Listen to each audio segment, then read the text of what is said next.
Hello, hello. Good morning, good evening, good night. No, good morning, good afternoon, good night. Wherever you are. I made a video yesterday, but I feel like making another one. There's one topic that's been on my mind. We'll see if I get to it. But today, I met up with an old coworker from the day job that I left a couple months ago. And it made me want to talk about this topic, which is that basically, message wise, money does not buy happiness. You've probably heard that saying. If you haven't, what are you, 5? How have you not heard this saying? But I guess what I'm titling it is what working in a luxury hotel taught me, which is that money does not buy happiness, because I was there for maybe like 4 years, give or take a year and a half because I went on maternity leave, so really 2.5. But yeah, the main reason why I left is because the energy was just so toxic there. It was terrible. And it's really funny because I tell people about this place all the time, and I tell them about how I was making stupid money there. When I say stupid money, I mean my job was so easy and I made stupid money in tips alone. And not to mention I had a really good rate. But yeah, what I learned there is that it doesn't matter how much money you make. If you have bad energy, that doesn't go away with money. You would think that people who make more money would, I don't know, be more grateful, be good to their coworkers, but it's like it just kind of exacerbates. Is that the word? Exacerbates? It amplifies people's, however people are, pretty much. So it's like I did meet a few good people. There were definitely a handful of people there that were like me, that were very just thankful to have a job like that, to have a job that was secure, that came with benefits, and yeah, that gives you a very comfortable lifestyle. But you know how they say that when you get paid more, most of the time, or most people just upgrade their lifestyle and then, they're still broke. It's the same. It's like if you don't know how to manage your money, or you don't know how to live below your means or within your means, then at the end of the day, it doesn't matter how much you make. You're still going to struggle if you try to have a lifestyle that you just can't keep up with. And okay, so yeah, that's probably the main thing that I learned, that it really doesn't help if you're already a shitty person, to be quite frank. And yeah, it's what I noticed was the people who made the most money, because I worked in a hotel, but I worked in the restaurant of the hotel. So I came across many different servers, and the servers who would make the most money were the people who didn't really actually care about the money aspect. They cared about delivering good service. They cared about making sure that their guests were happy. They didn't care who it was.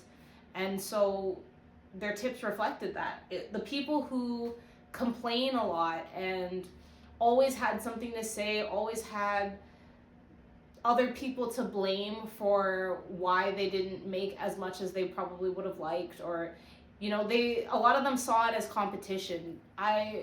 So my role is a hostess, and oftentimes servers would talk shit about some of us because if they felt like, oh, they didn't make as much as one of the other servers, then they blame it on the fact that maybe they got one less table, or a couple of the tables had a kid in it and it didn't count as a full table. It's really dumb shit. Yeah, so those people, those ungrateful people, a lot of them were really lazy.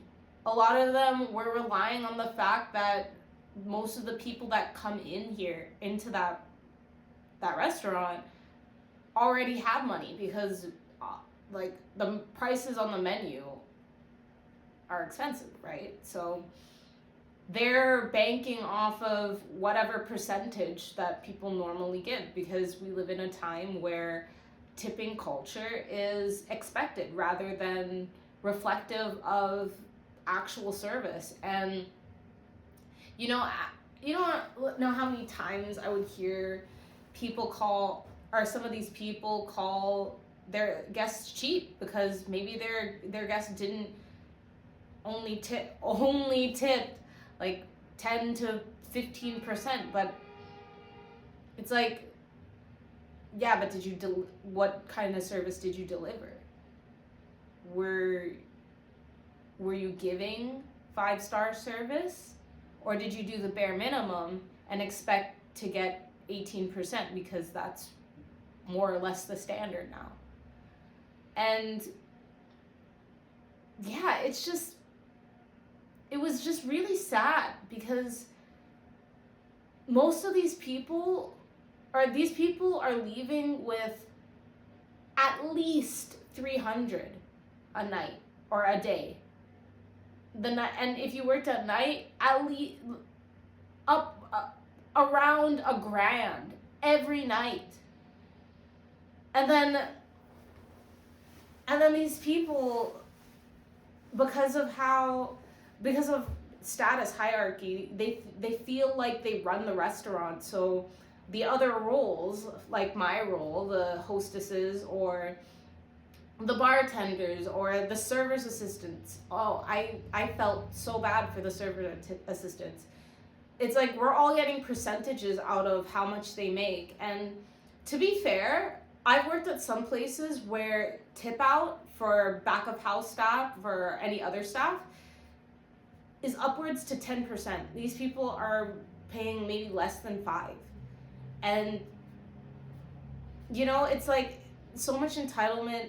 They would argue sometimes. I remember sitting in on certain meetings where they were trying to get it lowered for whatever reason. It's like, this is not even a small dent in what you're making. And everybody was out for themselves. I always used to wonder how much better of a restaurant we could have been if people just acted like a team, if people weren't out for themselves, if people weren't competing with other people all the time, and they didn't treat their team members like shit. Because what would happen, specifically with, I would say, the server assistants, is because they would be treated like shit, they're treated like dogs, they would be lazier. They would, especially towards the people who were giving them the most attitude, they would do less work for them, or they would take their time. They would just not do as quality of a job, because why am I going to do most of your job for you only for you to give me scraps and then also to give me attitude on top of that? And I stuck it out for a really long time, just because, even though, the most that I would get personally is just talk. It's just people spreading shit, talking to the fucking kitchen or whatever about me. When it's like, I know I'm doing the best of my job, because that's just how I do. I like to do my best. Oh man, if I was a server, I would have been hated. I would have been hated because I would have been so good at that job. But life happens a certain way. So originally, when I was offered the job, I was actually offered either morning server or hostess, and I took hostess because I wasn't ready to let go of my previous job, which was Starbucks. I thought that was still very much part of my path. So I thought that I could keep both. And eventually it just got to a point where I realized that I wasn't going to be able to get back to where I wanted to be within that company, and I was making more money here at the hotel. So yeah, but by then there wasn't any server positions open, and now I don't want to say never, but it's very unlikely that there would be, just because a couple of years ago we had a manager that really sucked, and he didn't realize how a unionized property works. So he did a bunch of hiring, and you can't just fire people in a unionized property. And that's the beauty of being unionized, but it's a double-edged sword, because people use that to their advantage. There are people who would break the rules and would be able to get away with it, because you literally just can't be fired unless you do something extreme.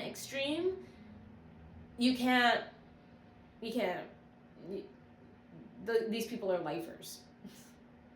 And I saw that life, and I didn't want it for myself, especially after being gone for 1.5 years and then going back.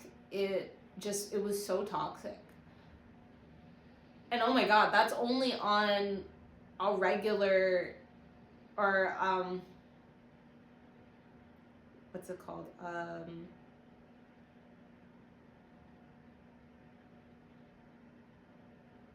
That's only like non-leadership position. I'm trying to figure out the word, because in the hotel they like to be extra, so they use the word associate. But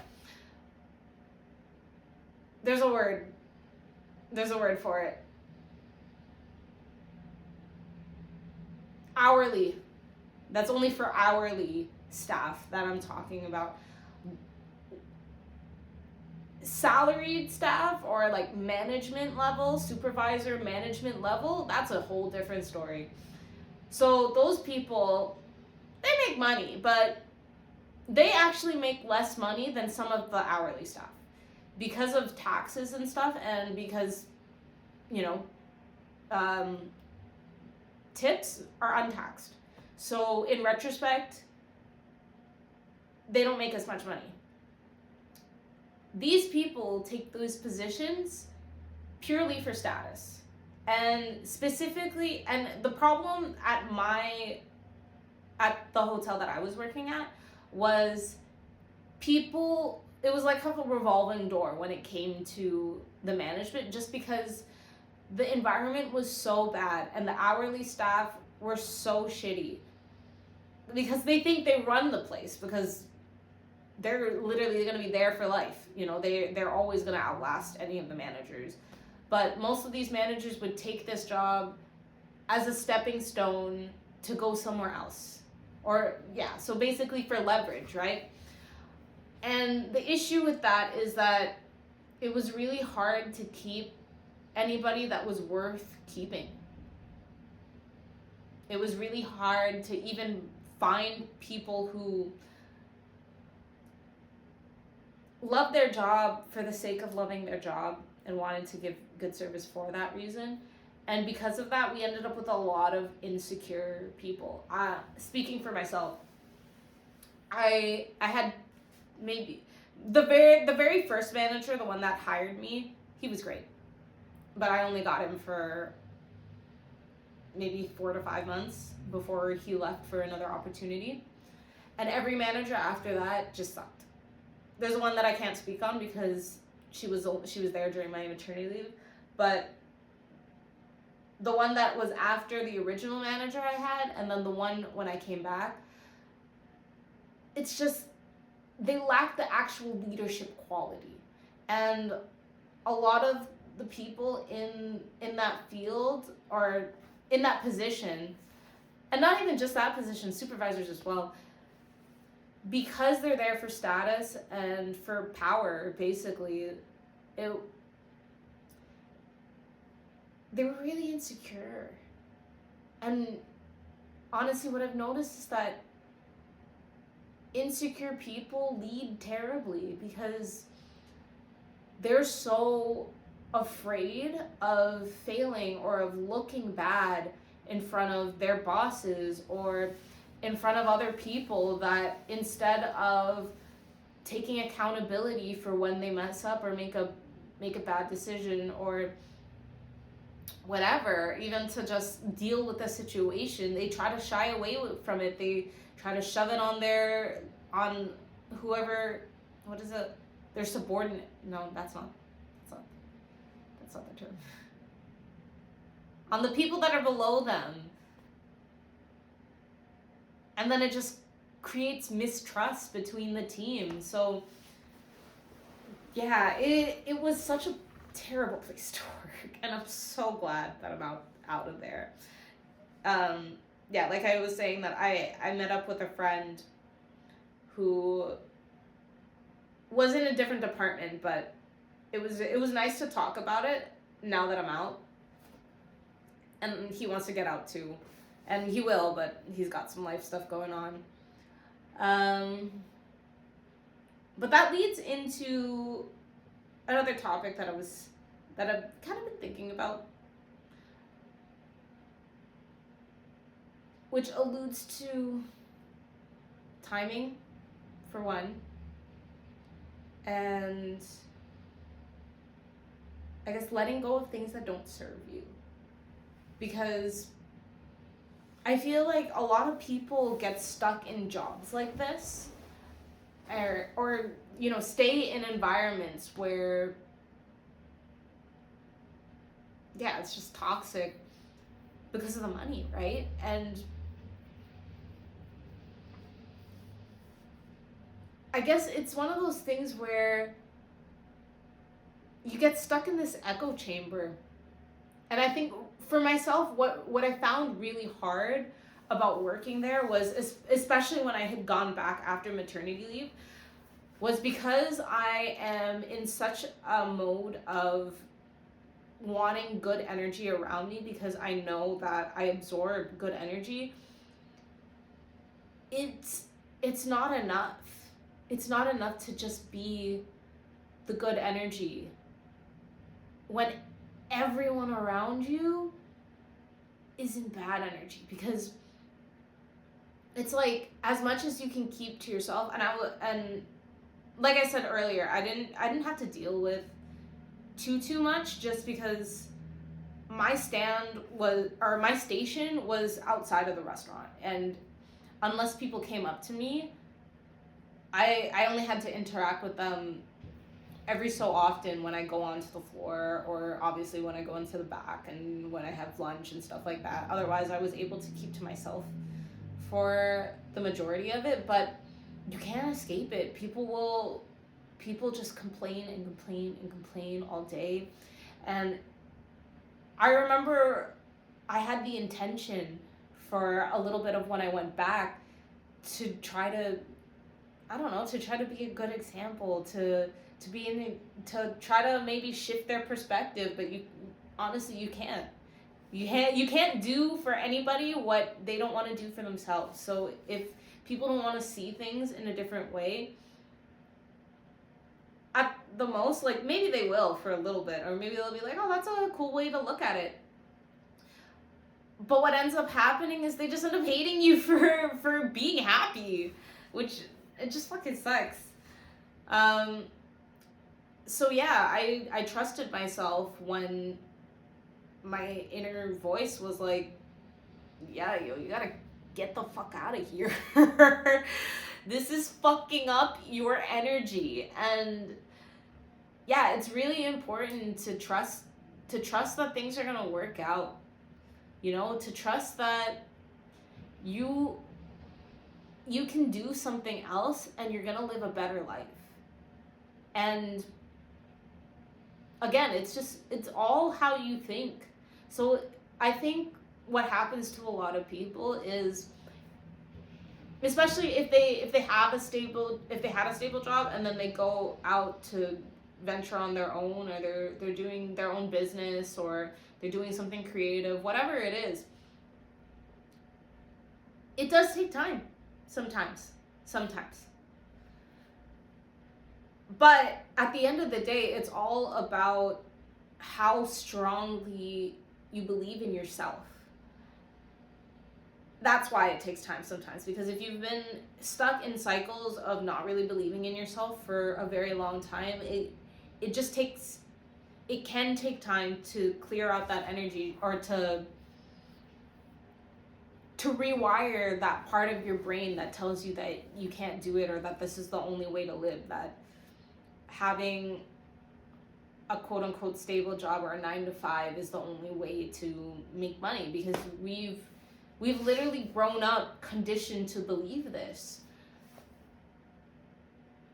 But yeah, what I'm learning is, when you truly believe in yourself, and when you truly believe in your path, and when you truly trust that the universe will bring you the opportunities that are meant for you, and that will allow you to live the lifestyle that you deserve to live, then things will work out. It might not happen at the snap of your fingers, but it will happen. But what happens to a lot of people is they don't see the results instantly, and then they get in their head about it, and then whatever they get in their head about is what manifests faster, because basically your reality is based out of whatever the strongest thoughts are that you have, or you could say the strongest frequency. That's what you should check out Neuroknowledge on here, because he explains manifestation, I feel like, the most logically, and in a way that is digestible for anybody, and not just the spiritual people. If anything, not the spiritual. Well, no, the spiritual people would understand. But what I mean to say is, it's not so. It's more science based. More. Yeah, he's just very logical when he explains it. So it's very easy for anybody to understand. But all that to say, yeah, whatever the strongest frequency that you send, the strongest signal you send out, that's what you are going to see show up. And sometimes life has a way of just throwing things at you that kind of try to throw your frequency off. Or the way that that Nero explains it is that it's almost as if your old frequency, or the person that you were before, becomes its own entity, and because it wants to stay, it will pull into your reality things that make you believe that you're still that person, or that knock you back into being that person. But if you keep the belief up, and you know, I think what happens to a lot of people is they think manifestation is just repetition and, you know, repeating something you want. But it's really about that inner knowing, and really, really feeling that that's what you deserve, and that's what's going to show up in your life. It can't just be wishful thinking. Or I guess it comes off more as like disciplined wishful thinking. No, it's you have to truly eat deep in your bones, know that that's what's for you. And you might wonder, okay, well, how? You just have to know. It's like it wouldn't call you if it wasn't for you. That's how I see it, at least. So, and then you have to start seeing how everything in your life prepares you for whatever that thing is. But yeah, it's hard for a lot of people because we live in a world that teaches us to look at the negative and to just see it as that, as negative. But when you really see everything as working for you, it makes it easier to believe or to know. Knowing is stronger than believing.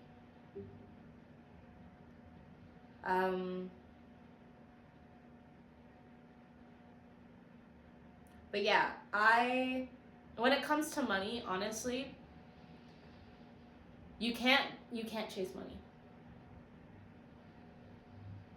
I know a lot of people say that, like, when it comes to manifestation, if you set a certain amount, then that amount will show up. That's true. That's true for some people. That works for some people. But I truly believe that it only shows up when you're not really thinking about it. It's like, set that goal, but don't focus too much on it, because this is the tricky thing, is that when you focus too much on whatever it is that you want, it's almost like you then send out the signal, because you don't have it yet, or it hasn't shown up in your physical reality yet, that frequency becomes stronger. So it's like, when you're focusing too much on it, then it keeps getting delayed. So I find that when you just do things for the joy of doing things, and when you just love your life, money follows. I've said this, I even said this before I had started manifesting. When you do the things you love for the sake of the fact that you love those things, the money will follow. Especially when when you're not putting pressure on the money, it will flow. Everything has to just flow. And you have to trust that flow, but a lot of people don't. And yeah, it's funny, because like, people think that the only way to make money is through hard work, and I've seen a lot of those people come through the restaurant where, business people, suits. It's like, these people are working 60 hours a week. They don't have time for their family. They don't even have time to enjoy the money they're making. You know how sad that is?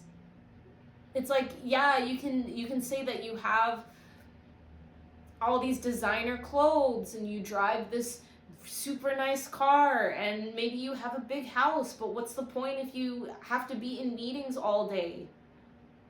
It's like, oh yeah, you get to go out to really nice restaurants, but it's only for meetings. You don't even have enough time to enjoy your meal. What's the point? I remember I had one regular that I really liked, and he really liked me because I made sure that I was the type of person that remembered people's preferences. So if they were a repeat customer, I would make sure that they got the table that they prefer, or if they have a preference for servers, whatever. Yeah, and I remember I tried to get to know his interests, and yeah, my last couple conversations, because I was trying to have real conversations with him, I pretty much found out that he hasn't thought about those things in a long time. Like, he hasn't thought about things outside of work since he also had kids. Yeah, when you have a family too, it's so hard. Because, like, any time that you have outside of work is probably going to go to your family. What time do you have for yourself? Although, hanging with your kids can count as something. So, yeah, I don't know. And it's just like, you don't read? Like, there's nothing that you do for yourself? And he was just kind of like, no. And I hope I didn't make him sad when I asked him about these things, because I think it almost came off as like he was kind of thinking about, oh, maybe I don't have much to look for. It's like, yeah, man, what's the point? Me and my friend that I met up with, we were talking about how similar our moms are, because My mom loves taking overtime. I remember there were some times when I got really upset when I had gone back, because for some reason the only question she would ask me every day was, did I get more overtime? And I was like, what makes you think I want to work there more? It's like, especially when on the days I had my daughter, it's like, you think I want to work more so I can come home and only have an hour or so of her being awake? It triggered me sometimes, because it made me reflect on my childhood, and I had always felt like I never really got the nurturing that I wish I could have from my mom. And a lot of the reason for that was because she was working a lot. And it's one thing if you need to. I have high respect for anybody that works multiple jobs or works overtime because they have to. But there's a lot of people who don't do it because they have to. They do it because they want to, because they want to have more money. But it's like, what's the point of having this more money if you're taking away your time from the people who matter the most? I think I've said this before, but I learned sometime last year that the two most important currencies are your attention and time. Because where attention goes, energy flows, and you can't get back time. Even though time is an illusion, it's a construct. Our time on this physical earth is limited. At the end of the day, we don't know how much time we have. And it's an illusion in the sense that, like I said in my last video, it really depends on how you spend it. If you are spending it mindlessly, then time's gonna fly by and you're gonna look back and you're gonna be like, oh shit, I wasted it. You hear people say that all the time, waste of my time. Nothing should be a waste of your time. If you're spending your time wisely, if you're using your time wisely, then time can stretch out so much. And yeah, I guess that's what I've learned for myself, is how to be rich with time, how to be rich with my attention. Again, that stuff reflects in money. Money is an energy, eh? I used to watch this on YouTube. There's this guy called Reverend Ike. I wouldn't say watch, it was more audio. I think there were audios of his sermons. But he basically talks about how the way you talk about money responds to that. So when you say things like you spend money or you use money doesn't like that. It's like what you're supposed to say or whatever is that you circulate it, because that implies that it comes back to you. And you should say that you circulate it and it multiplies, or it comes back to you multiplied. There was a point in time where I was really trying to change my language. Also, what I learned from Nero is that some of that stuff, you don't have to do all that stuff to a T. I feel like he's really right about this. It's because, again, everything is a mental game. So it's like, if you think that you have to refrain from saying certain things, otherwise your manifestations or your money won't show up, then that's what's gonna happen. So yeah, there was a point in time where I was trying to take spend and use out of my vocabulary. But anyways, the point is, it's basically how you talk about money. It's like, if you talk about it frivolously.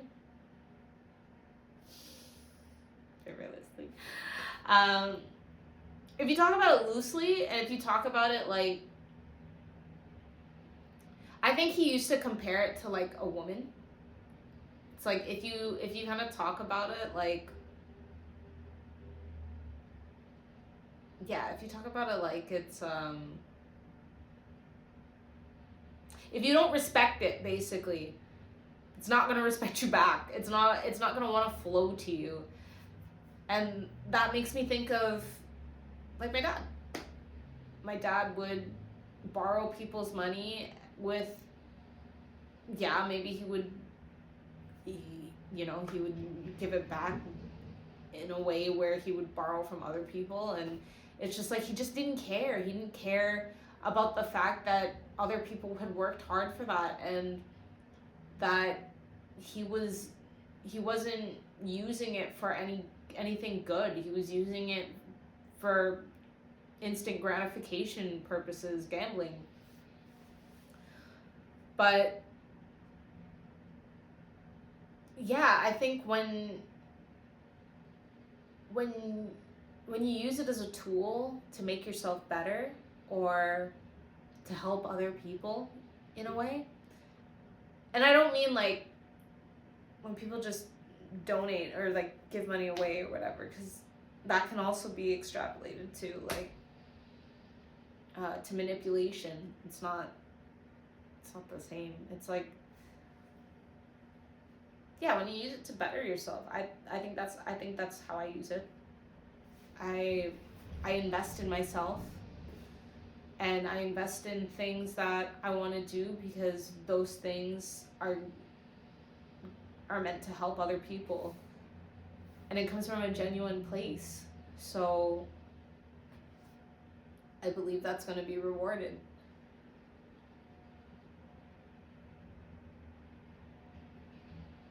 Sorry, something came up in my brain about karma. And something Nero says is that basically that karma's not real. Or it's not that karma's not real. It's like, oh, how do I explain? Well, it has to do with the Hermetic laws, which is our natural law. Which I keep saying this. At some point, I'm gonna do a video on that. I think the only reason why I haven't yet is because I really want to fine-tune what I know about that before I try to teach it. Because, yeah, it's something I'm really solidifying in my own brain. But one of the laws is correspondence, which is probably equivalent to what karma is based off of. It's basically that you attract what is in resonance with you. So if you've ever heard the saying, as above, so below, as within, so without.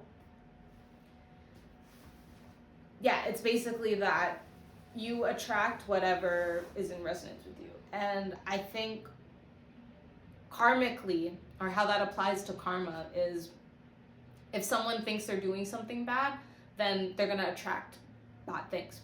Because deep down they know. But I guess the reason why karma doesn't exist is because obviously there's a lot of people in the world who do terrible things, but because in their mind there's nothing wrong with what they're doing, that's why nothing bad happens to them, because they don't actually believe that what they're doing is bad. You know what I'm saying? And that's why a lot of people who are good, you know how you hear the saying, why do bad things happen to good people? It's because they have a poor mindset on themselves. And yeah, it's like that's just how the world works. The Hermetic laws, the universal laws, they apply to every level, everything. There's no, and that's why it doesn't matter whether you're good or bad. Whatever happens because of how you think. So that's why it's so important to make sure that you have good energy, that you believe in yourself, and you surround yourself with people who also believe in you. Surround yourself with people and things that reflect what you want in your life, because if you surround yourself with things that contradict whatever it is that you want, it makes it a lot harder to get what you want. Unless you have really strong conviction. But then again, if you have really strong conviction, that's probably because you've surrounded yourself with people who confirm that, validate that. But yeah, I think that's most of what I wanted to say. Might make another video. If there's been something that I've been thinking about when in terms of letting go, but it kind of has to do with the video, or it's like a tangent off of the video from yesterday. So I might give that a little bit. Who knows? I make things when I make things. When I feel like it, when I'm called to make it. So I hope that you found that insightful. If you're stuck in a job that you hate, or if you've been wondering whether you should be taking a chance on yourself, honestly, follow it. Life's too short to not follow it. Life's too short to wonder. What if? If you have control, do it. And just do your best. Honestly, just do your best and don't be scared. Don't be scared to put yourself out there. That's what I'm learning. And I feel like I've been doing a pretty good job of getting over that, but I'm nearing the finish line. And yeah, the next couple weeks, part of it for me is perfectionism. It's just me feeling like I don't want to put something out there that's not ready, but at the same time, what is ready really? Who really knows? It's like my version of not ready could, into somebody else's eyes, could be over prepared. So that's also something I'm really learning about myself, is that I'm really learning that I'm a lot more prepared than I think I am. And yeah, comparison's a thief of joy, man. Yeah, don't let comparison bog you down, because a lot of the times it's like everybody's scared. Everyone's just trying to do their best. So don't compare your best to other people's best. Compare your best to your last best. And just make sure you're showing up better than you did before. Okay, I'm done. Thank you for listening. I hope you found things insightful. And until next time, bye.